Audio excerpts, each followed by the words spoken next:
Во Штип, каде учителствувал и ја ширел револуционерната дејност, и во Делчево, градот кој го носи името на најголемиот револуционер, одбележени се 123 години од смртта на Гоце Делчев.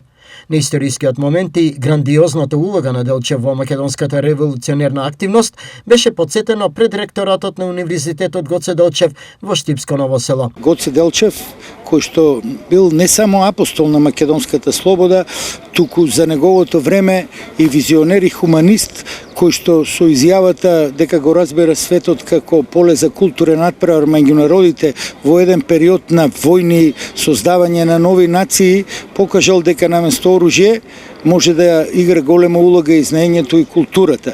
И токму ние како универзитет кој со гордост го носи неговото име, се трудиме да бидеме достоинствени наследници преку образованието, науката. Во Делчево, градот кој за секогаш подсетува на револуционерот, исто така имаше одбележување. Освен во Штип и Делчево, сеќавање и пригодни активности имаше и во други места, но институции кои го носат името на Гоце Делчев.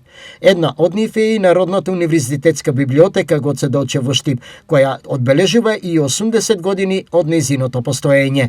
Една од најважните институција која што од секогаш го поддржувала образованието и културата во нашата заедница. Во време на вештачка интелигенција и дигитална доминација, многу е битно да се чита, затоа што книгата пред се е она што ќе ни извади на вистинскиот пат.